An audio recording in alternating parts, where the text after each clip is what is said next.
2장 말씀, 구약성경 1311쪽 12쪽에 있습니다. 학개서 2장 함께 읽은 말씀은 15절에서 19절까지의 말씀입니다.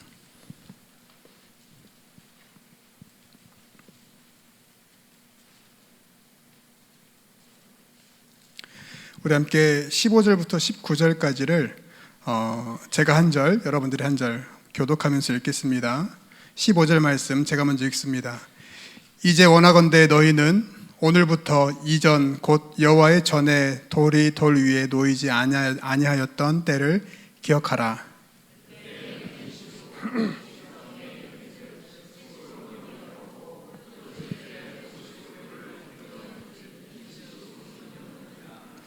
만군의 여호와가 말하노라. 내가 너희 손으로 지은 모든 일에 곡식을 마르게 하는 재앙과 깐부기 재앙과 우박으로 쳤으나 너희가 내게로 돌이키지 아니하였느니라.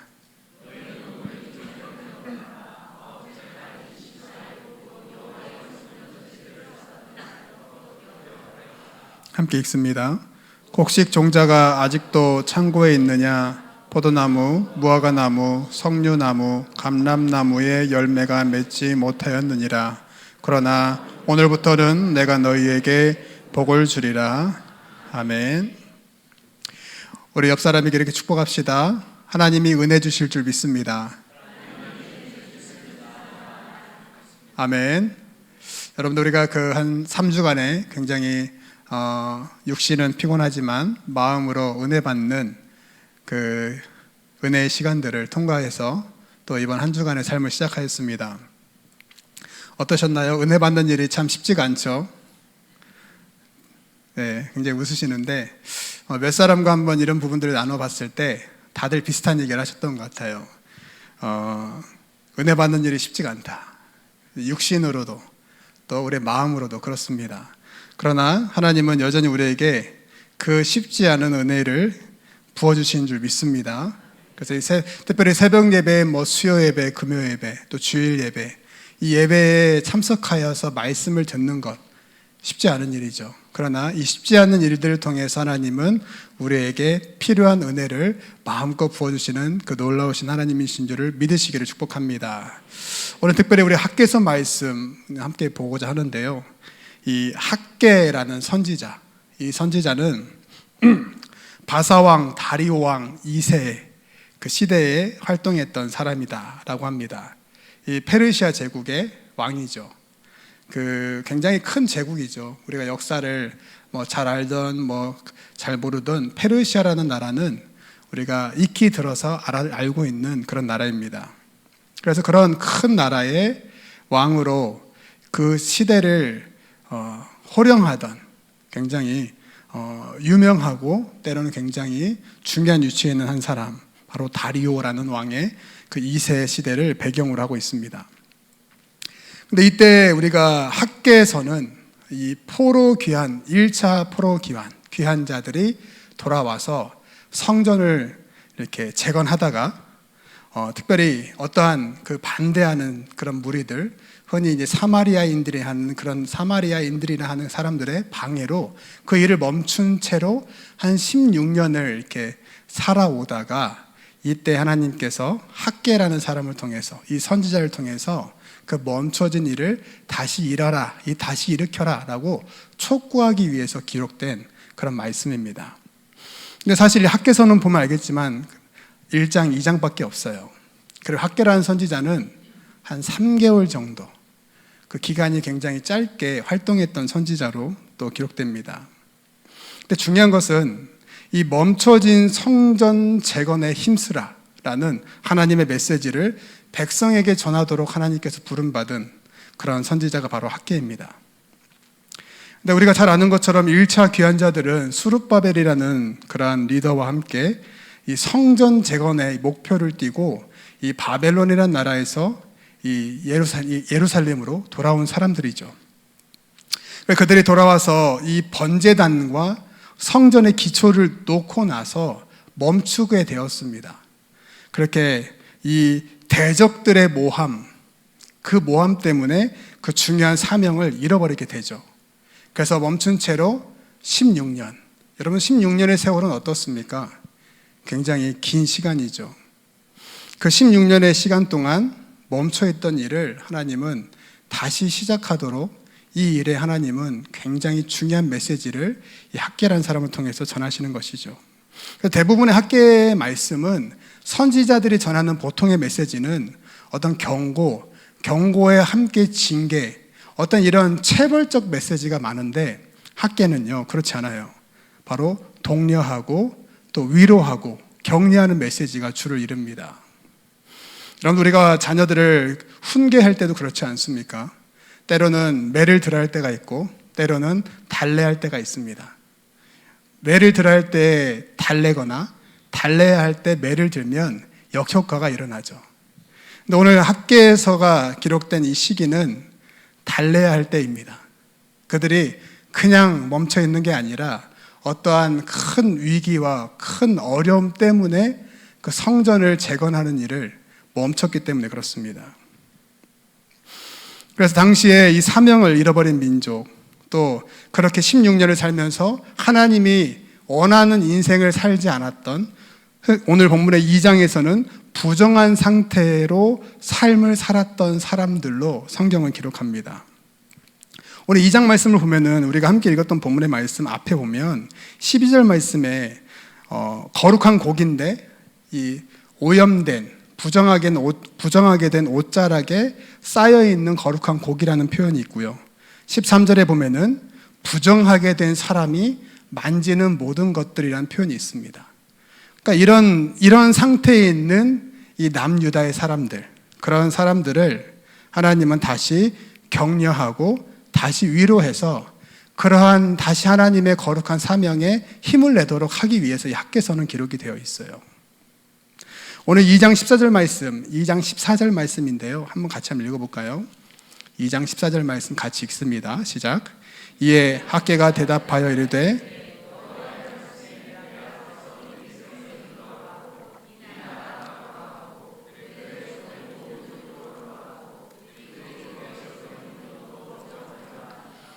그러니까 너희가 그런 상태다. 너희가 지금 부정하게 된 상태다. 그런 상태로 16년의 세월을 보내고 있다라고 정확하게 말씀해 주시는 것이죠. 그러면서 이어지는 16절, 17절 말씀에 보면 그러한 너희의 삶이 과거에 어떠했느냐라고 돌아보아라 라고 말씀하십니다. 사명을 잃어버린 채 살았던 그 자리가 현상적으로 어떤 일이 나타났는가? 너희들이 20고로를 바쳤지만 10고로밖에 얻지 못했고 너희들이 또 이만큼 드렸지만 이만큼밖에 얻지 못했다. 정확하게 말씀하시죠. 그러했던 너희들의 삶을 한번 기억해봐라. 부정하게 살았던, 부정한 상태로 살았던 너희의 삶이 과연 행복했느냐라고 말씀하시는 것이죠. 여러분들 그래서 하나님이 말씀하신 이 모든 메시지의 핵심은 무엇이냐면 하나님의 부르심의 자리를 떠나 살았던 너희들의 삶이 그럴 수밖에 없는 상태였다라는 것을 인식시켜 주시는 거예요. 우리가 하나님의 성도로 살다 보면 때로는 행복하고 기쁠 때가 있지만 항상 그런 때보다 대부분은 그러한 행복과 기쁨을 놓치고 살 때가 많이 있습니다. 왜냐하면 우리의 일상이 그렇기 때문에 그래요. 우리가 교회 와서 예배드리고 은혜를 많이 받고 교회 문을 열고 밖에 나가면 어떻습니까? 나가자마자 수많은 이 위협과 수많은 그 미혹함이 찾아옵니다. 뭐 흔히 이런 말씀하시는 분들 많죠. 교회에서 예배드리고 운전해서 나가는데 당장 사거리에서 문제가 발생할 수가 있어요. 좌회전 하는데 갑자기 우회전에서 들어온 차량을 만나면 어떻습니까? 승질이 팍 나죠. 그러면서 좀 우리의 옛 습관이 나올 때가 있어요. 근데 이 받은 은혜가 방금 10분 전에만 해도 우리가 은혜를 크게 받고 그렇게 살겠습니다 기도하고 나왔는데 내 삶의 현장을 돌아와 보니까 여전히 내 안에 있는 과거의 악한 습관들이 나온다는 것이죠. 이거 한 가지 예입니다. 근데 이런 예가 모두에게 있으실 거예요. 우리가 자녀를 위해서 기도하고 자녀를 대면하기 전에 내가 이 자녀에게 축복의 말을 해야겠다 하고 가정을 돌아갔지만 자녀가 내 뜻에 따르지 않을 때 어떻습니까? 고운 말이 나가지 않아요. 너는 누구 닮아서 이러니? 너는 과연 도대체 누굴 닮아서 이러니라는 이런 평가의 메시지가 또 나가게 되죠. 또 성적표를 받아오면 어떻습니까? 요즘 성적표가 어떻게 오는지 모르겠지만 과거의 성적표를 부모님께 드리면 결과에 따라서 칭찬과 체벌이 이게 갈라지게 되는 것이죠. 우리는 언제나 하나님의 자리에서 은혜를 받지만 그 자리를 떠났을 때에는 언제나 우리는 똑같은 그런 모습들을 나타내기가 쉽다는 것이죠. 그런데 그런 우리의 모습을 하나님께서 책망하시는 게 아니에요. 그런 너희의 상태가 왜 그러한지를 생각해 보라는 것이죠. 그 이유는 바로 2장에 나와 있는 것처럼 너희가 부정하게 되어 있기 때문에 그렇다. 부정한 마음, 하나님이 기뻐하지 않는 삶의 모습, 또 하나님이 원하는 사명의 자리를 떠나서 현실에 묻혀서 살아가는 너희들의 삶에서 자연스럽게 나타날 수 있는 그러한 현상들이다라는 것이죠. 그러면서 오늘 17절 하반절에 보니까요, 그래서 내가 이런 방법으로 너희들을 깨달을 수 있도록 그렇게 쳤지만 너희가 내게로 돌이키지 아니하였다. 그래서 16년의 세월이 그렇게 팍팍했고 피곤했다는 것이죠. 오늘 우리가 그러면 돌아가야 할 곳이 어딜까요? 오늘 하나님의 메시지는 결국 돌아가야 할 자리를 설명하기 위한 그러한 이 오리엔테이션이죠. 그 부분을 막 설명하면서 우리가 돌아갈 곳이 분명히 있다. 하나님께서 우리에게 주신 이 소명이 무엇일까 한번 생각해 봅니다.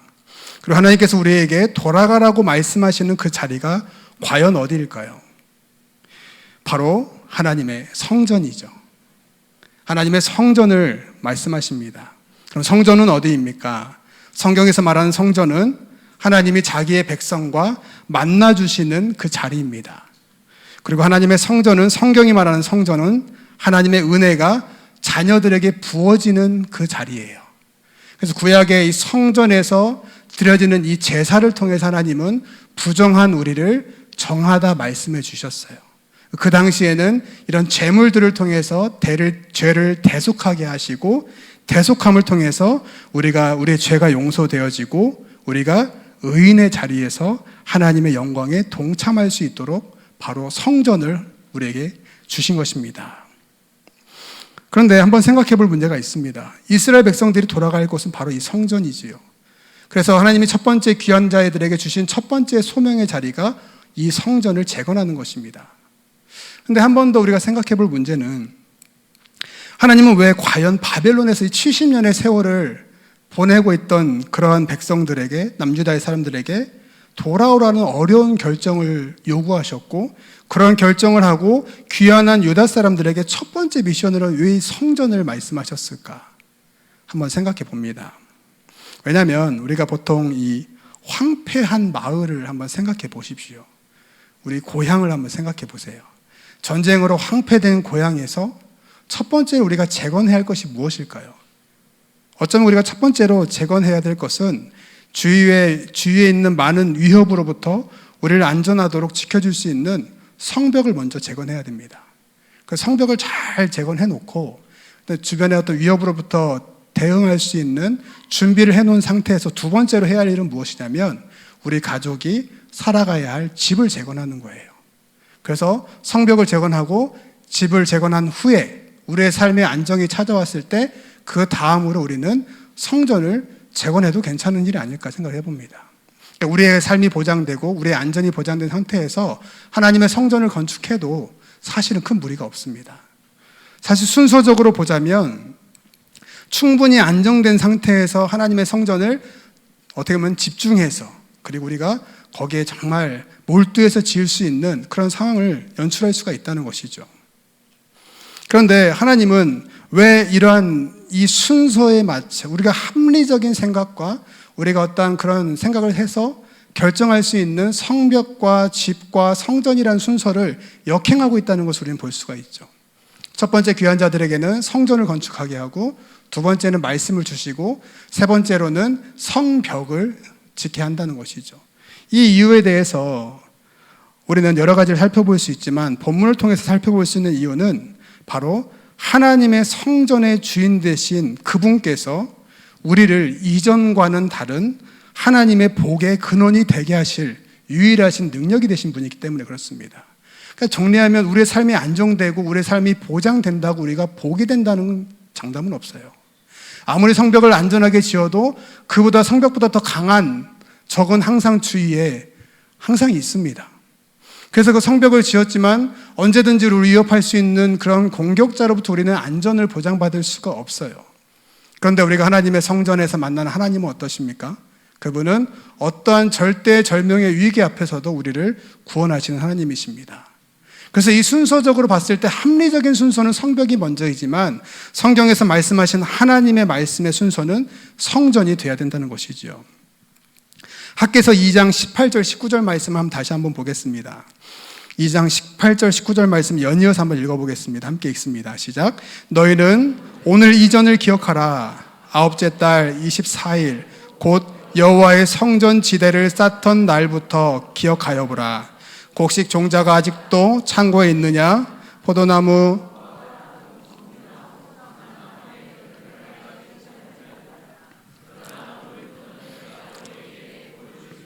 우리 한 번 더 읽겠습니다. 따라합니다. 그러나 오늘부터는 내가 너희에게 복을 주리라. 자, 이 말씀을 보면은요, 18절에서는요, 앞서 이야기했던 15절, 16절, 17절 예전을 한번 생각해 보고, 그리고 18절에 그 다음 아홉째 달 24일은 이 학개 선지자의 말이 지금 전해지고 있는 이때를 말하는 거예요. 바로 오늘입니다.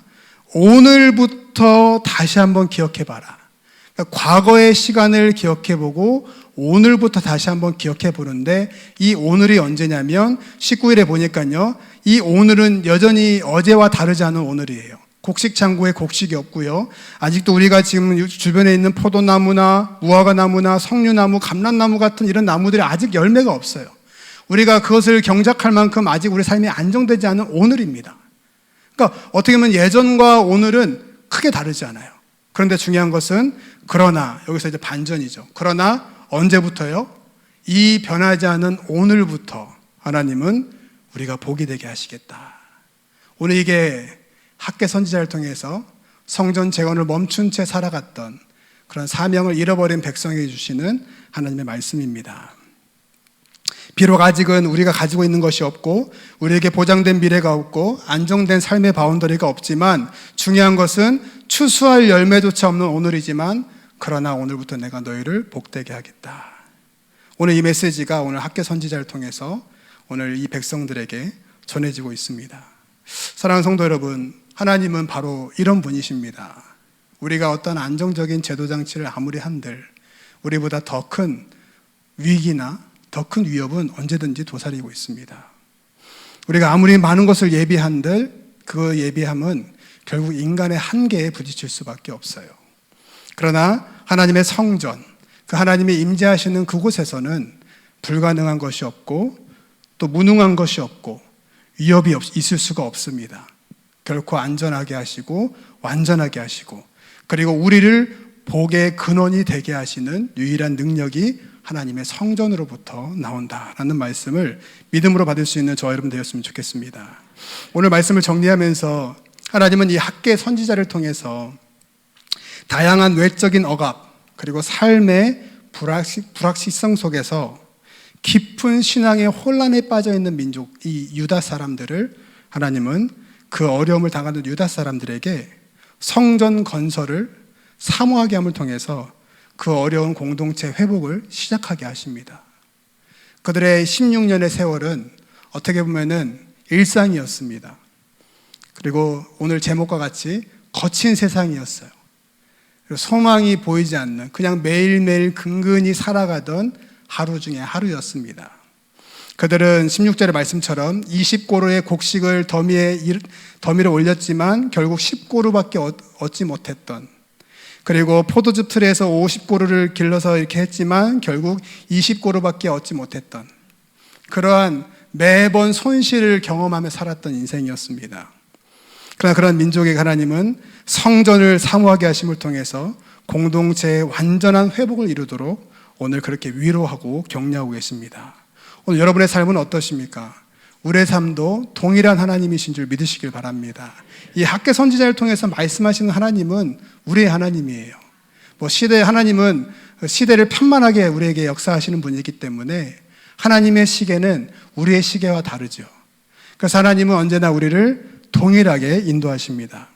여러분의 삶이 혹시라도 19절의 말씀처럼 곡식의 종자가 아직 창고에 없는, 혹시 우리의 삶에 어떤 열매가 보이지 않는다 하더라도 하나님의 성전을 사모하고 그 성전으로 돌아가 하나님을 만날 때에 하나님은 우리에게 큰 영광 가운데 참여하게 하실 줄 믿으시길 바랍니다. 오늘 2장 9절 말씀에 보면 이렇게 말씀하십니다. 2장 9절 말씀에 이 성전의 나중 영광이 이전 영광보다 크리라. 만군의 여호와의 말이니라. 내가 이곳에서 평강을 주리라.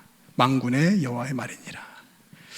그 당시에 이 성전을 재건하던 이 유다 사람들이 이 스룹바벨의 디자인하고 그 스룹바벨의 이 명령에 따라서 재건을 하고 있는데, 재건되는 걸 보니까 예전 과거의 솔로몬의 성전과 비교했을 때 너무 형편이 없는 거예요.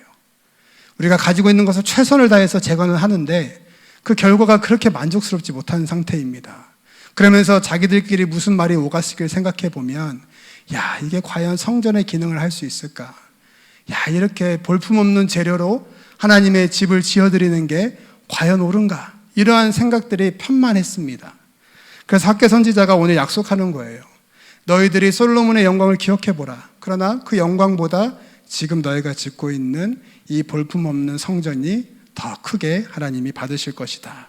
그리고 이곳에서, 이 형편없어 보이는 삶의 자리에서, 하나님의 성전에서 우리를 평강 가운데 인도하겠다. 여러분의 삶이 혹시 그런 자리가 아닙니까? 저는 그래요. 저는 한 번씩 제가 진짜 하나님께 뜨겁게 이렇게 예배하고 찬양했던 그런 젊은 시절을 생각해 봅니다. 죄송합니다. 제가 상대적으로 저보다 더 이렇게 연배가 있으신 분들이 계시지만 저의 젊은 시절을 생각해 보면 그때가 그리울 때가 있어요.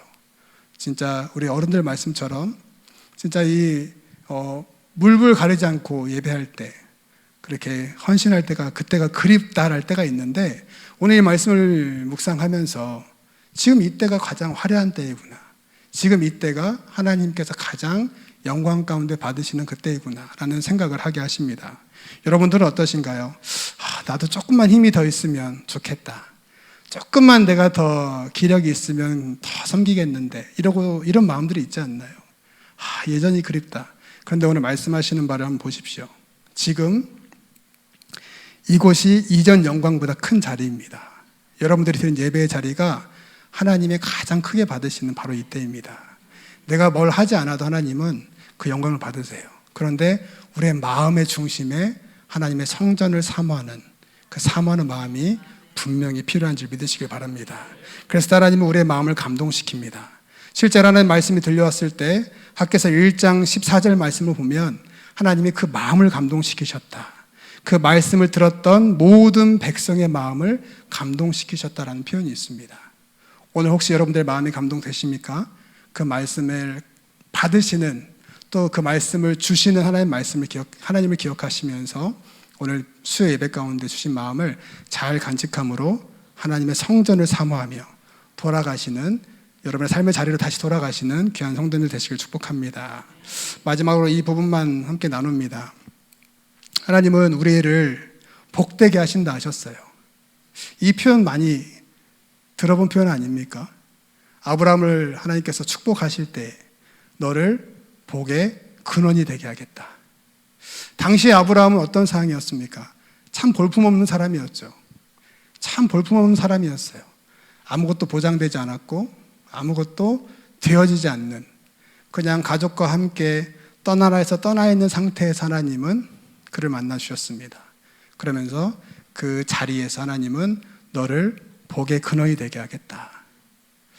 그런 말씀을 주시면 우리는 언뜻 무슨 생각이 드냐면, 과연 내가 그럴 수 있을까? 그렇지 않나요? 하나님 여러분들에게 어떠한 소명을 주시면, 어떠한 또 직분을 주셨을 때 어떠신가요? 내가 할 수 있을까? 내가 과연 그 직분을 감당할 수 있을까? 사실 걱정도 많이 될 때가 있습니다.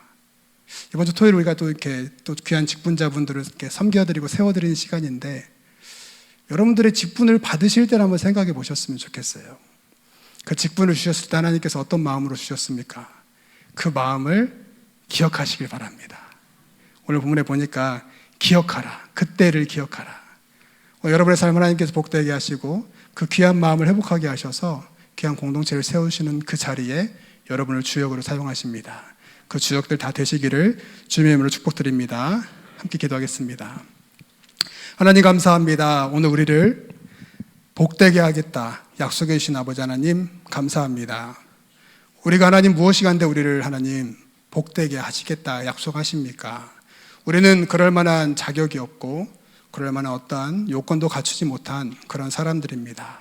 그러나 하나님 우리를 위해서 우리 그 주님께서 우리의 죄를 대속하시고 우리의 죄를 하나님 완전하게 깨끗게 하셔서 우리의 하나님 성전 되신 그분께서 우리 안에 성전이 되어주셨기 때문에 우리가 하나님의 귀한 자녀로 살아가고 있음을 하나님 기억하게 하시니 감사를 드립니다. 그분의 은혜 때문에 우리가 하나님의 복이 되게 하겠다라는 말씀이 우리 삶에 나타나게 될 줄로 믿습니다. 하나님 우리 안에 하나님의 성전을 사모하는 마음을 하나님 항상 간직하게 하여 주시옵소서.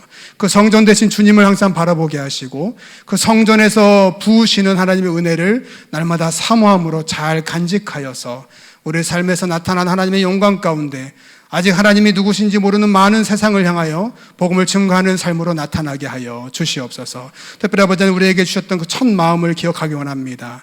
우리를 하나님의 자녀로 부르셨을 때 그 첫 마음을 잊어버리지 않게 하여 주시옵시고 오늘 이때에 우리의 삶이 연약할지라도 우리의 삶이 여전히 죄 가운데 무너져 있을 때에도 내가 오늘부터 너를 복의 근원이 되게 하겠다, 복이 되게 하겠다 약속하신 하나님 말씀을 붙잡게 하여 주시어서 우리의 삶이 한전히 하나님의 성전을 사모할 수 있도록 하나님 도와주시옵소서. 하나님 한 주간의 삶을 살다가 이 수요일 저녁에 귀한 시간을 내어 하나님을 예배하러 나온 성도님들이 계십니다. 이들의 삶에 하나님께서 귀하게 축복하시고 남아있는 한 주간의 삶 속에서도 하나님의 영광을 높여드리며 살아갈 수 있도록 하나님 축복하여 주시옵소서. 또 토요일 하나님 이루어지는 임직식이 있습니다. 하나님께서 귀한 교회에 하나님 임직하게 하신 귀한 사람들 하나님 기억하여 주시어서 그들의 삶도 하나님께서 귀하게 복이 되게 하시고 또 이 자리에 함께 세우신 아름다운 공동체 안에서 더욱더 복된 하나님의 사람들로 자라날 수 있도록 하나님 축복하여 주시옵소서. 모든 영광을 받으신 주님 이름을 찬양하며 우리를 구원하신 예수님의 이름으로 기도드립니다. 아멘.